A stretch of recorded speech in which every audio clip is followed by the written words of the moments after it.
So I'm here with Jacob Cook and Bronwyn Hodgins, aka Hodgins. Yeah. the Jabronis. Jabronis. The Jabronis. And these guys are crushers. And we're going to talk today about how to climb your hardest route. So Bron's going to climb her hardest route right now. Go! I'm gonna go up this. What was it called again? This route that Bron's going to try is an 8A that's called ergometria. Right, that one. When I'm choosing a route to project, I probably aim for something that's maybe 2 or 3 grades harder than my hardest on-site. Yeah. Seems like a good idea. So if you're on site in the 7A a lot, something around 7C is probably 7C, a 7B good plus. red point. Yeah, 7B plus 7C. Yeah. It's a good red point grade for like a reasonably fast red point. Yeah. So it's important to like stack the odds in your favor, like over the whole day that you go climbing. So I'd like make sure I show up to the crag with like enough food and like good nutrition for the day, and then make sure I warm up really well. I Had a good sleep. Had good sleep Yeah. the night before. Yeah. I actually turn up with like with my own like TRX thing, which I use for warming up my shoulders, and like a little hangboard. Yeah, just to like make sure all the odds are in my favor, and that way I can do the same warm up at every crag. Yeah. Like, no matter which crag I go to, I don't have to like look for a specific warm up route. I just do the same warm up routine every time. Yeah. And Yeah. I know It's consistent. It's Yeah, consistent, that's and important. I know exactly how it affects my body, and I know Yeah. what it feels like when I'm warmed up. So I think sometimes it can be just more effective just to warm up and then like just go for it. Yeah. Or you can warm up by just going bolt to bolt. Yeah. On the route, just kind of refresh the moves, but not actually tiring yourself out, and Yeah. not like doing it like multiple times. Just get Yeah. to the top. Yeah, the Two whole sides, thing yeah. with projecting is building up the muscle memory of the sequences. So making sure that not only your mind remembers how to do the moves, but your body instinctively knows the positions you need to be in. Yeah. To climb. I think it's also important to remember where you want to clip from. Yeah. Clipping positions. Yeah, quite yeah. important. Red point the whole process. So you're clipping. The rest, the The clipping rest. positions. Yeah. And that kind of leads on to setting the route up also in your favour. So Yeah. if there's a difficult clip, extend it so you can clip it from a good hold, not Yeah. just like desperately teeter up and come down. Yeah, and figure out what clips you can skip if it's safe to do that. Yeah. Sometimes it's like more effort than it's worth to clip a particular bolt. Especially Just if skip a small holds, then you can kind of like save 2 extra moves in the bank. Oh, you know, yeah. like, and you got 2 extra moves to get to the next it. next Yeah, rest. totally. Come on.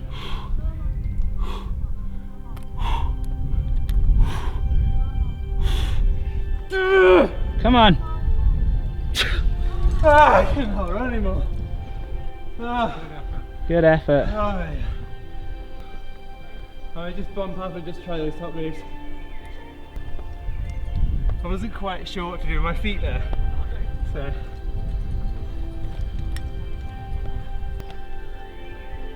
Clipping this is like sapping my energy. Yeah, just skip it. I think I'll skip it next time.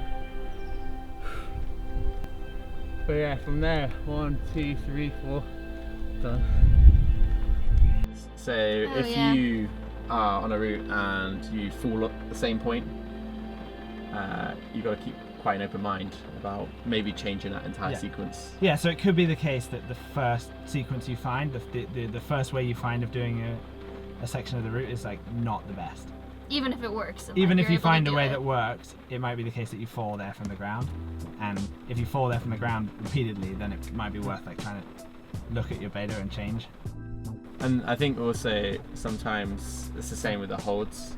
Like I've definitely been red pointing and I fall at the same hold twice, and when I like get up and look at it, I find it's like, oh, it's a good thumb catch behind it. It's like actually kind of a jug, but Yeah. I've just been holding it like really badly. Yeah. You know, so exploring those holds Yeah. and making sure you're actually using them to the best. I think really if important. for a route you're climbing that's actually at your limit, especially for the hard sections, you've memorized Yeah. not only every single handhold, but also every single foothold.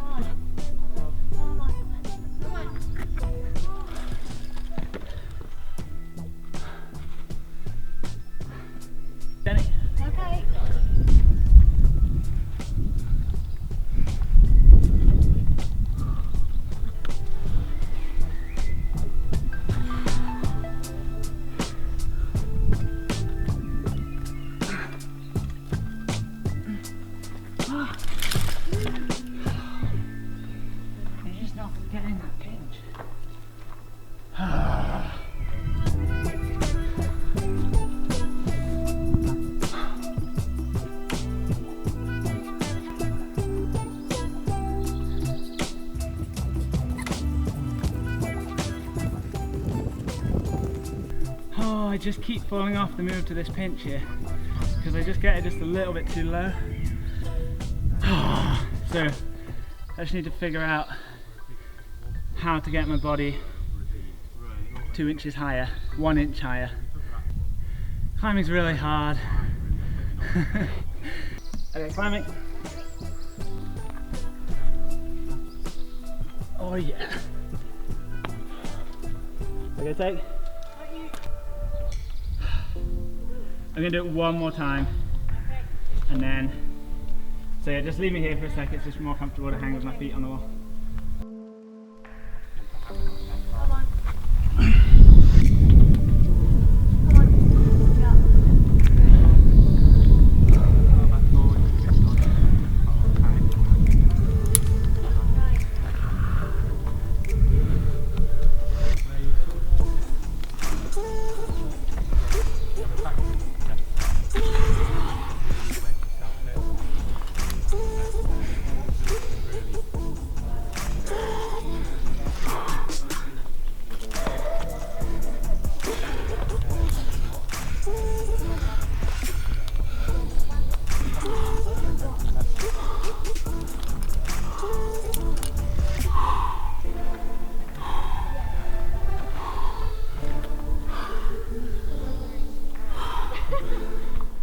I find often the difference between like doing a route versus not doing it is actually being able to relax onto the bad holds. Because to start with, when you grab the bad holds, you're not used to holding them. You can be like squeezing really hard, and actually sometimes you don't need to squeeze quite that hard. And so the go that I often send the route is when I like just relax that little, maybe like 10% of grip, and climb through the hard bit without exerting without exerting maximum power on every single hold. Yeah. And especially on endurance routes, it's about like, because like efficiency. So like the perfect amount to be holding on is just enough so you don't slip off. So it's right at the point where you actually almost slipping off. It's like that's the perfect amount you want to be holding on. So it's actually any more is a waste of energy. It's actually an interesting exercise sometimes to like hold a hold and just relax your grip until you actually slip off it. And it turns out you can often relax your hands a lot more than you think you can. Especially on joggy rests, especially when you have like spiky holds, you can often like. I was just thinking of that, like hook some part of your hand onto it so that you like are more kind of like stuck. Yeah, kind of use your skin and your bones to like rest on the hole, and you can like use a minimal amount of muscle to like stay on there. Yeah. Just try and drape yourself over the holds. Or just find a knee bar. Breaking the route up into sections. And then separated by rests. Yeah. And then climbing fast between the rests and resting well and efficiently at the rest.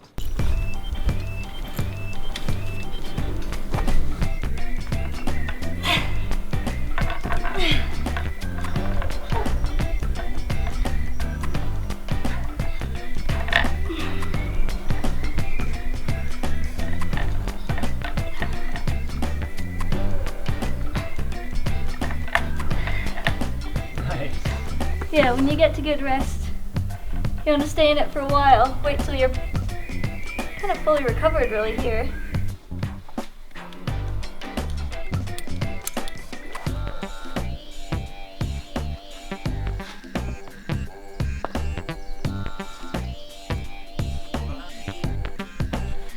There we go. So I guess that's kind of, it's good to think of the route in sort of sections. So for this route, the first section was that hard boulder right at the beginning, and then a rest. And then the next section I just climbed to this rest. I think it was like the second section, I guess. And then now I think for me the hardest section, aside from the boulder, but the maybe Redpoint crux is from this knee bar up to another knee bar, just 2 bolts higher. So that's kind of my third section, I guess. But it's kind of after quite a hard section, so I need to rest a little bit. But actually, there's a no hands rest against this tooth that is coming up right there.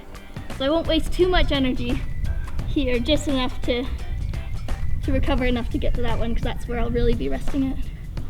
Hey! Now I stay here for quite a long time, so I know that I can fully recover my arms, and then I'm ready to do the final crux at the top. But I think the resting thing is really important, because when you're on like you might not even be that tired when you arrive at rest, and your hands, for me, my hands might be good to go again, my forearms, but I'll just wait till my breathing is basically really Back to steady. normal. Exactly, and I'm calm, and then I'll try and make that move. And I found when I'm resting, I like to start when I first arrive at the You have a rest. resting sort of I have a whole pattern. strategy. When I Yeah. first arrive at the rest, I do lots of quick shakes. So I'll do like left, right, and then towards the middle of my rest, I'll start doing like long right hand shake, and then a long left hand shake, and like that's when my breathing's like coming back to normal. And then just before I leave, I'll just do like a few quick ones, like right, left, and then go. But not in a rest. Sometimes if I know there's a hold that I'm taking with a particular hand, that like maybe a really small crimp or a hold that I find really hard to hold on to, I like shake it out a long time beforehand. So you're like wasting the other hand. Yeah, Just 'cause exactly. you know you Even need if the it's power like for that, it's not like at a resting spot, it's not at a jug, but like maybe I know that the next right hand is taking a really important crimp in the middle of this sequence, then I might pause for like an extra 2 seconds on the hold below and just like shake it for a moment.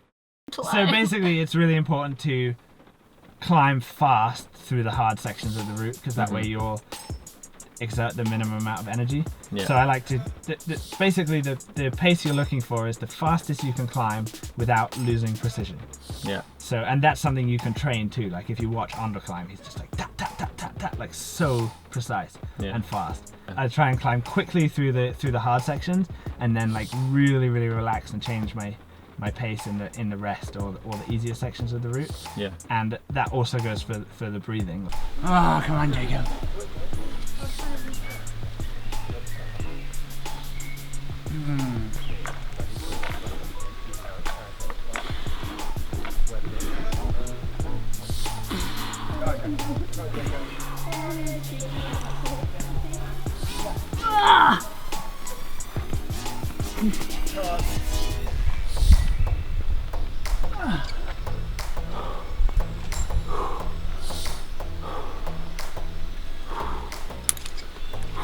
So the route that I'm trying is like a 7B plus up to basically amazing rest, and then it gets really hard for the next 4 bolts. And I just fell on like the first move of the hard bit, and then sat for 2 minutes, and then linked the whole hard bit to the top. So I should have just done it right then. What was I doing? You idiot. But anyway, yeah, so it's basically like a really hard boulder problem, like between this clip and this clip. And then after that, it's just really important to like focus on my breathing and like be really methodical with how I take every hold, and just kind of keep it together to the top, don't get overexcited. So I guess that was my like 3rd time up, and yeah, it's just a case of remembering every single handhold, and then I usually let my feet freestyle a bit, but through the crux of this I've decided to basically have to remember every single foothold, because I have to be so precise and fluid through it that I've got every single hand and foot dialed for the... Oh, it's great, it's such a good route. I can definitely do this. So I mean, like a typical thing for climbers who are kind of on like a 2-week trip or something, and they'd like to climb something harder, but they just also want to climb every single day. It's like you can't climb hard every single day. For me, 2 days on, 1 day off. Yeah, That's like what we've the been gold doing. especially on a Basically. longer trip, I like 2 days on, 1 day off, and then I find even with that over a month or so, I start to feel a little bit worn down, and I'll take a double rest day. Yeah. Yeah. But like, I two think days for, off, for, 1 for, day for on, most 3 people days who off. are like doing trips and they want to just climb a bit harder on their 2-week holiday, 2 days on, 1 day off is gold. And you can just plan around that, and you can have like the fun like trips and laze around and have a holiday. You can even like plan good activities for your rest days, so you're not just like sitting around wishing you were climbing. So like yesterday we went to the beach and like hung out at the beach and like jumped in the sea. It's like, it's fun. yeah, it's fun. It's like going on holiday. Exactly. But then I was You don't want climbing to spoil having a good time. Yeah. Yeah, so that's another thing that's really important is like visualization. When I've got a project, I like visualize myself doing the moves Yeah. a lot. Yeah. Like I sometimes get like over the top obsessed by it. I'll like be going to sleep. I'll be like Yeah, climbing it in my especially head. falling asleep, I think. And then like Yeah. sometimes if I'm too psyched about it, I like can't fall asleep. Because I'm just climbing it in my head. I find after when I started climbing, I could never remember sequences at all, and I never understood how Jacob would remember every handhold. I was like, almost maybe So not. like so like learning to remember sequences is definitely Is a skill, and it's Yeah. something that I mean, that's really useful you'll like, get better for at. your fast red pointing as well, if you can remember those sequences. if you then- can go up a route once and remember every single handhold and foothold, and then just execute, you can Yeah. do routes. You can do routes that are really really hard, like second Second time. or Yeah, third try, yeah. But I think that that's not just something that you either are really good at or suck at. It's like you It's through learned. experience. It's a learned yeah. skill, yeah, totally. I was definitely a lot worse Yeah. at it 3 years ago. Because now I just feel I just can remember the sequences quite quickly and do things sort of second go, third go that I find hard. It's just like a little bit strenuous on this leg. I have to shake it a couple times. Why do you think it's good to red point as well as on site? You can climb a lot harder. If you're red pointing things, yeah. You can climb something that feels almost impossible the first try. Till you find all the rest and then just climb little boulders between them. Well, for this route anyway. Woo! Nice. Alright. Good job. So you want to make sure, especially when there's a sort of crux at the top, you want to have that really, really wired so that when you're getting there, you don't really want to blow it there, do you, too many times. So even if it wasn't as hard, I spent quite a long time really working out the sequence of the top bit. And then, When you're trying to get better at remembering sequences, like it can be quite useful to actually like draw them out. Like sometimes I'll sit down with a pen and paper and try and draw out every single handhold that I use on a route, just to like cement it in my brain. Yeah. Also Maybe- helpful if you end up leaving an area not And sending coming back. and Yeah, going yeah, back no, to it. totally, yeah, You yeah. can draw Yeah. your whole route map. Yeah. Beta Cool. for next time. So yeah, send your hardest route. Good strategy. Oh, really hot. Thinking about sending. Getting nervous. Send. What's the sending mantra in your head when you're Oh, sending? the every route? time I'm climbing, it's send.